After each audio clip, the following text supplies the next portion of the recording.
The families here have gone out of their way to thank us for inviting them.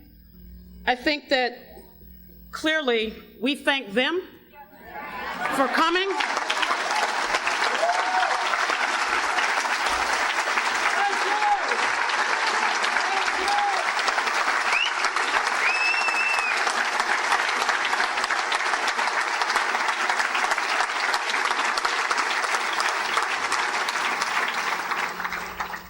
All of us are honored to be in the presence of people who are standing up and fighting against these injustices and who are really survivors of police and racial terrorism that is happening across this country.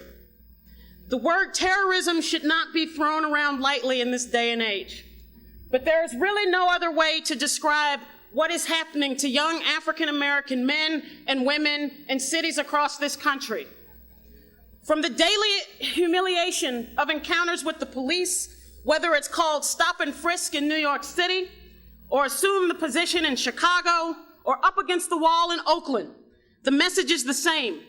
We are the police, and you have no rights in this society that we are bound to respect. And the police are just the first point of contact for millions of African Americans in their engagement with a vicious and racist criminal justice system that is literally destroying Black communities across this country. Mass incarceration for minor drug offenses is destroying opportunities for work, for school, for housing, and for any meaningful participation in life in this country. Our people are being demonized and dehumanized in such a way that the very desire to be alive is taken away from millions of young Black men in this country.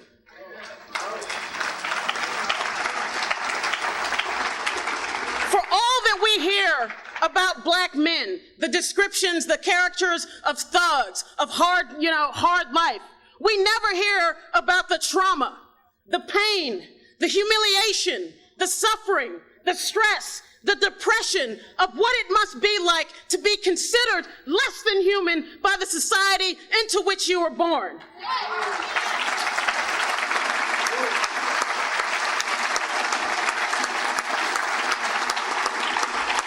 We never hear, for example, that for young Black men aged 15 to 24, that suicide is the third leading cause of death. We never hear that for young Black men aged 25 to 34, that suicide is the fifth leading cause of death. And this is what the real dehumanization looks like. It does not only impact those who get caught in the racist snare of the criminal justice system, but in a society at large, Black skin alone marks you for suspicion, for hatred, for criminality, and even death. The lynching of Trayvon Martin exposed this for the world to see, but there are other cases that people haven't heard about, such as the case of 13-year-old Darius Simmons of Milwaukee, who was only doing what his mother asked when she told him to take the garbage out. And he took the garbage out to the corner, and he was confronted by a 75-year-old white man named John Spooner. Spooner assumed that Darius was responsible for a theft in his house. He pulled out a gun. Darius raised his arms in the air, and with Darius's mother looking on from feet away, Spooner pulled the trigger once, hitting Darius in the chest. And when Darius ran away, he shot him again. When the police came, Spooner immediately admitted to shooting the boy. But then they proceeded to detain his mother for 2 hours while her child was dying. They then went and searched Darius's house for stolen items or anything else that they could find to justify what had just happened. And when they couldn't find anything, they arrested Darius's brother for truancy. I defy anyone to be able to imagine anything like this happening to a white family in this country.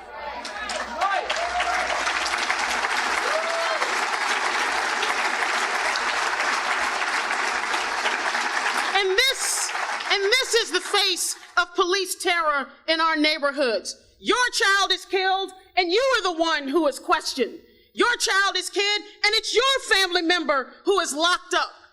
So the next time you hear some lying, parasitic politician telling you all the reasons why we need to spend $2 or $3 billion a week for a so-called war on terror in Afghanistan, in Pakistan, or Iran, or somewhere else in the Middle East, tell them that before another penny is spent for another American war waged halfway around the world to end terrorism, there needs to be a war waged on the racial terrorism taking place in every black community around this country.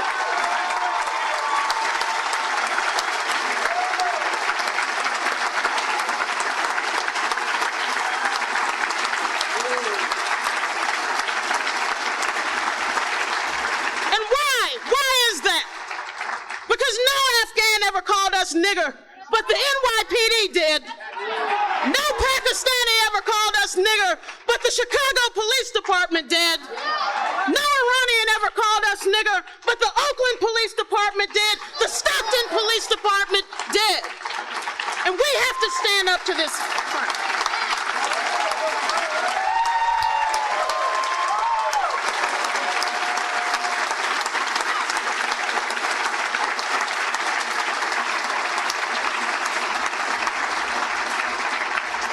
And despite this obvious racism, the obvious racism at the core of the new Jim Crow and the police terrorism in our communities, in the United States, the people who run this country still deny that racism is a problem. We are told that the disparities that exist between black and white in this country are because of personal failure.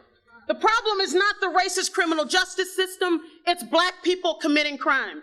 The problem is not our shattered public school system that has been starved of funding. It's the teachers, it's the students, it's the parents who are the problem. The problem is not the system, that the system does not create jobs with living wages. The problem is people are lazy and don't want to work. And so the message is very simple. You don't need to change the system, you need to change yourself. And when you blame those who are victimized by the system of inequality, it lets the system off the hook. But we want accountability from this system now. We are tired of racist police who kill our people and get away with it. We are tired of racist prosecutors who don't charge these racist cops for the crimes that they are committing.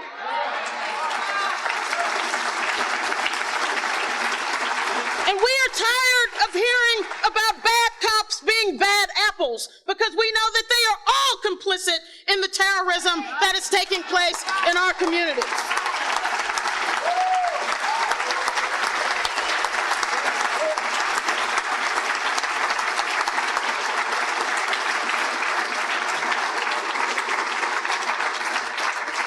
And we are also tired of fighting the same battles that our people waged against police, racism, and corruption 40 years ago.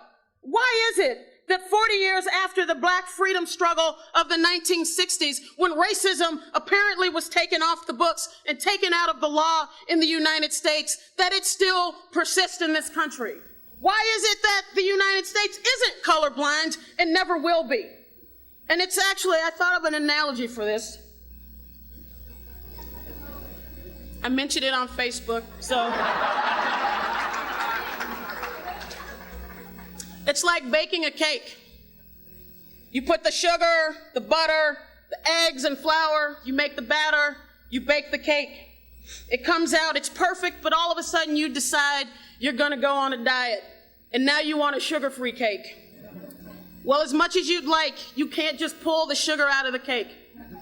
It's baked in there for good. And you come to realize that if you want a sugar-free cake, you're going to have to start over and make a new cake.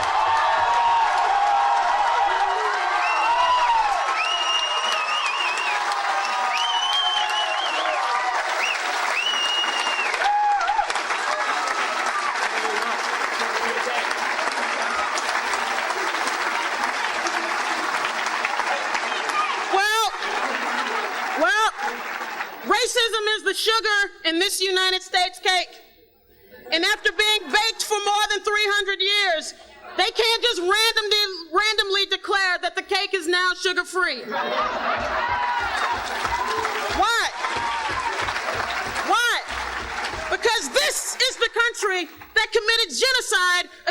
indigenous native population in the name of white supremacy.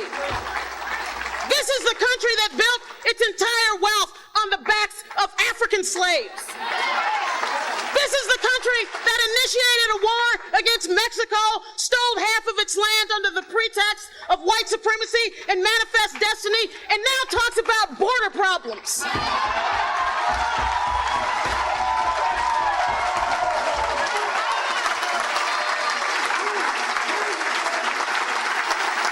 This is the country that passed the Chinese Exclusion Act to prevent Chinese immigrants from coming into the U.S. This is the country that gave the world a eugenics movement. What is eugenics? It's the fake science based on the idea that colored people are biologically inferior to white people. It was the basis for the sterilization campaigns against black and Puerto Rican women throughout the 20th century. This is the country that the Nazis came to in 1933 to perfect their racist science. This is the country that put 110 Japanese and Japanese Americans in concentration camps. This is the country that white nationalists from South Africa came to figure out how to translate Jim Crow into apartheid. This is the country that didn't allow black people in the South to vote until 1965, that didn't end Jim Crow till 1964.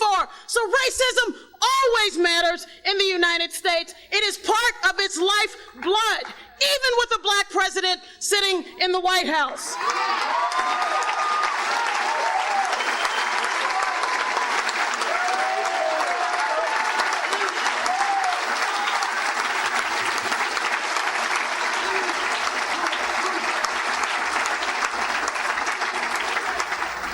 But we also have to keep in mind that despite the history of racism and oppression at the hands of the government itself, that racism in this country also has never just been about racism unto itself. When the Occupy movement had turned this notion of the basic divide in American society into common sense, the 1% versus the 99%, we must begin to ask ourselves, how does this tiny 1% maintain its power over the rest of us for such a long time? Racism is a key part of their strategy because there aren't enough of them to fight the majority of us, so they get us to fight each other.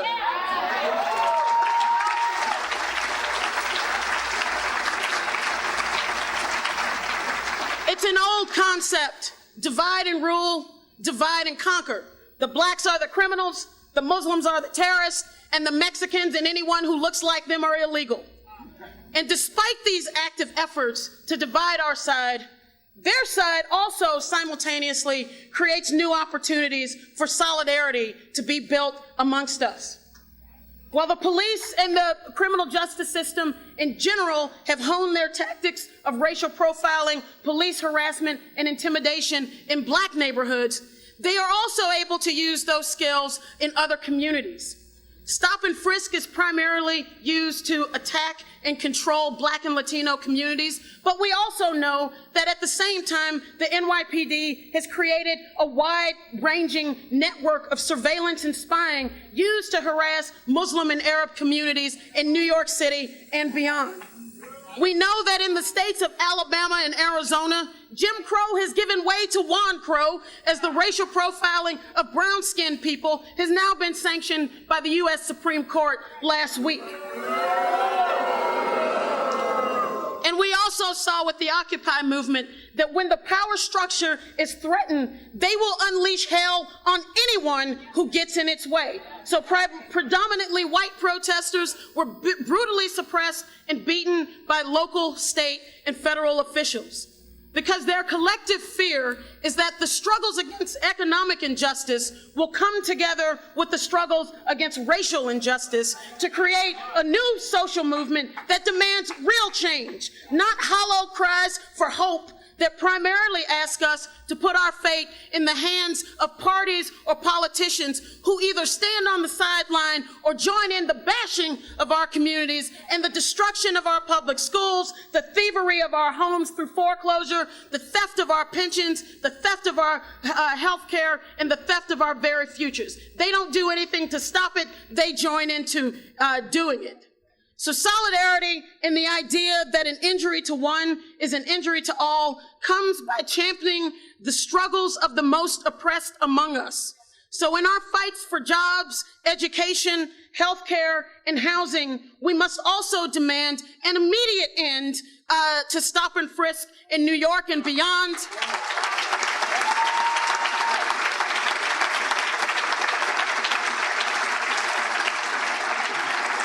We demand an end to the way in which police brutalize people in our communities. We demand an end to the criminalization of young black people in this country. We demand an end to their imprisonment, to the destruction of their futures. We demand an end to the racist new Jim Crow system.